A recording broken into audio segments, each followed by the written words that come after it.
Hello नमस्कार दोस्तों, स्वागत है आप सभी का आपके प्यारे यूट्यूब चैनल कुंदन जॉब अड्डा पे। तो मैं फिर से आप सभी का एक नई वीडियो में स्वागत करता हूं, जहां पे हम आप सभी के लिए एक नई वीडियो लेके आए।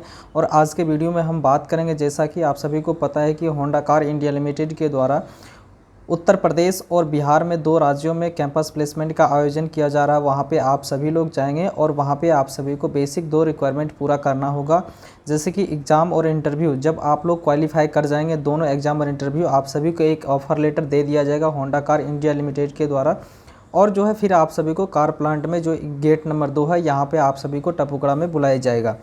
तो जब आप लोग वहाँ कैंपस प्लेसमेंट में जाएंगे तो सबसे पहले आप सभी को गेट पे एंट्री करवाया जाएगा। एंट्री करवाने के बाद आप सभी को एक हॉल में बिठाया जाएगा।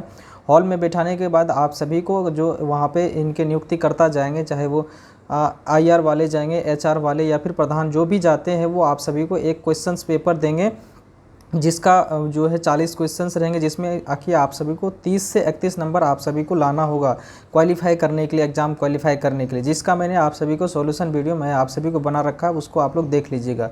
एग्ज़ाम जब आप लोग क्वालिफाई कर लेंगे, उसके बाद आप सभी को जो है इंटरव्यू के लिए 10-10 या 3-3 4-4 कैंडिडेट करके अंदर बुलाए जाएंगे। और उसके बाद आप सभी का एक एक करके इंटरव्यू लेंगे। इंटरव्यू क्वालिफाई कर जाने के बाद आप सभी को बाहर में सभी लोगों का नाम, जो भी लोग क्वालिफाई कर जाएंगे इंटरव्यू, उस सभी लोगों का नाम पुकार करके जो है ऑफ़र लेटर या फिर जो भी ज्वाइनिंग लेटर बोलिए, वो आप सभी को जो है वहीं पे कैंपस प्लेसमेंट में ही दे दिया जाएगा। तो आप सभी को इंटरव्यू में क्या पूछा जाएगा उसी के बारे में बात कर लेते हैं। मैं आप सभी को एग्जाम्पल के थ्रू मैं अपना डिटेल्स दे करके बताऊंगा। आप सभी को इसी फॉर्मेट में आप सभी को इंटरव्यू देना, जिससे क्या होगा कि आप सभी के हाई चांसेस रहेंगे कि आप सभी का सिलेक्शन हो ही जाएगा इंटरव्यू में। तो मैं चलिए आप सभी को जो जो प्रश्न पूछे जाते हैं इंटरव्यू में वो पूछता हूँ, बताता हूँ। आप सभी उनको याद कर लीजिएगा, समझ लीजिएगा और उसको आपको इंटरव्यू के टाइम में उसी आधार पर आप लोग जवाब दीजिएगा। जैसे कि सबसे पहले आप सभी को पता है कि इसमें 2 पोस्ट के लिए भर्ती किया जाएगा, पहला अप्रेंटिसशिप और दूसरा कैजुअल यानी कि FTE के लिए। तो जब भी आप अप्रेंटिसशिप के लिए इंटरव्यू देने जाएंगे तो वहाँ पे आप सभी को एज ए फ्रेशर काउंट किए जाएंगे। और जब आप FTE के लिए इंटरव्यू देंगे तो वहाँ पे आप सभी को एक्सपीरियंस बेसिस पे आप सभी को ज्वाइनिंग होगा। तो जब आप अप्रेंटिसशिप का इंटरव्यू देंगे तो वहाँ पर आपको क्या क्या इंटरव्यू में सवाल पूछे जाएंगे वो मैं पूछ रहा हूँ आप सभी को।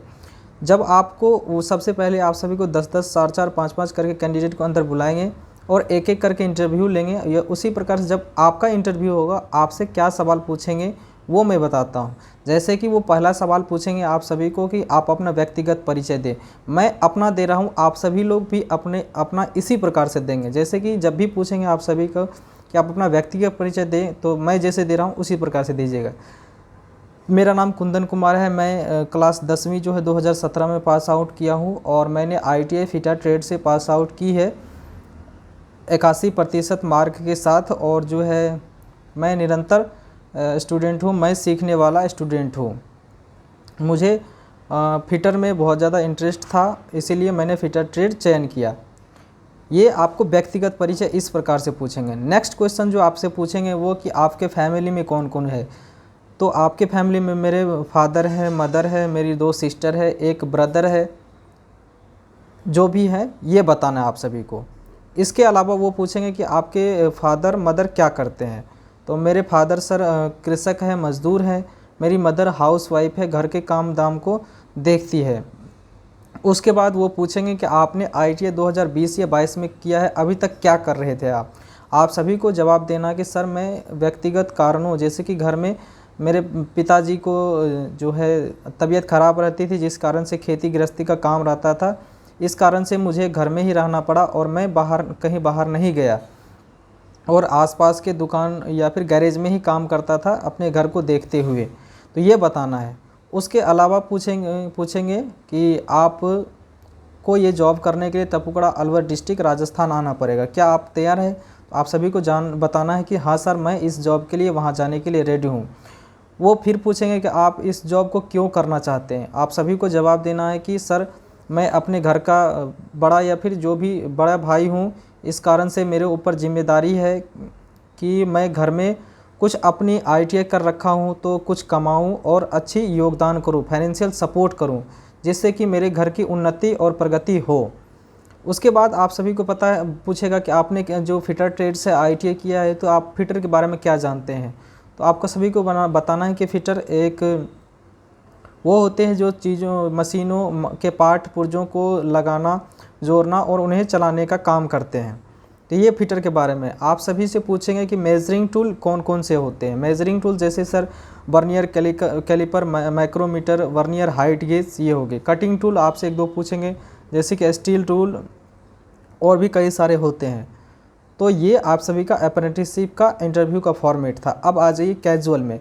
जब आप कैजुअल यानी कि FT का इंटरव्यू देने जाएंगे तो वहाँ पे आप सभी को पता है कि आप कहीं ना कहीं काम किए हुए एक्सपीरियंस होल्डर हैं।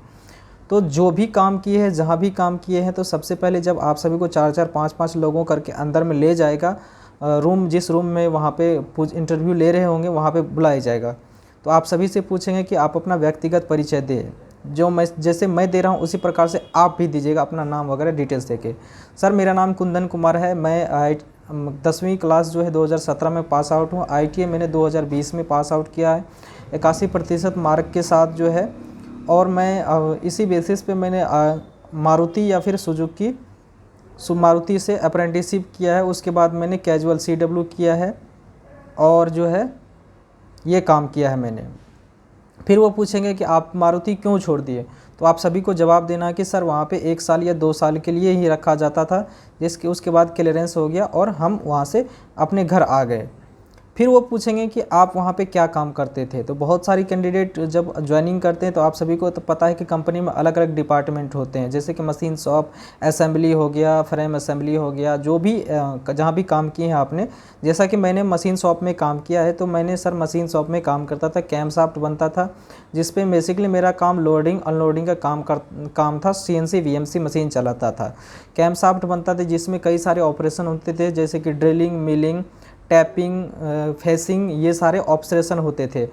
तो ये मैं अपने बेसिस पे बताया। दूसरा, यदि आपने कहीं दूसरे डिपार्टमेंट में भी काम किया है, जैसे कि आप असेंबली में काम किया है, तो वहाँ पे आप सभी जिस भी असेंबली में काम किया है, जो भी काम किया है वो बताना आप सभी को। जैसे मान के चलिए आप सभी को इंजन लगाने, व्हील लगाने का काम था, तो अब मैं सर व्हील लगाता था और वहाँ पे बोल्ट टाइट करके टॉर्किंग करता था, ये आपको बताना है। इसके अलावा जो बताना है आप सभी को, वो पूछेंगे कि आप सभी की जो आप को जॉब करने के लिए टपुकड़ा अलवर डिस्ट्रिक्ट आना होगा, क्या आप जाएंगे? कि आप सभी को जवाब देना, जी सर मैं इस जॉब के लिए रेडी हूँ, मैं वहाँ पे जाके अपना काम करूँगा और अच्छी तरीके से अपना योगदान दूँगा। उसके अलावा आप सभी को जो जवाब नहीं देना है, जो इम्पोर्टेंट अप्रेंटिसशिप और कैजुअल दोनों के लिए है। मैंने क्या बोला आप सभी को इंटरव्यू में?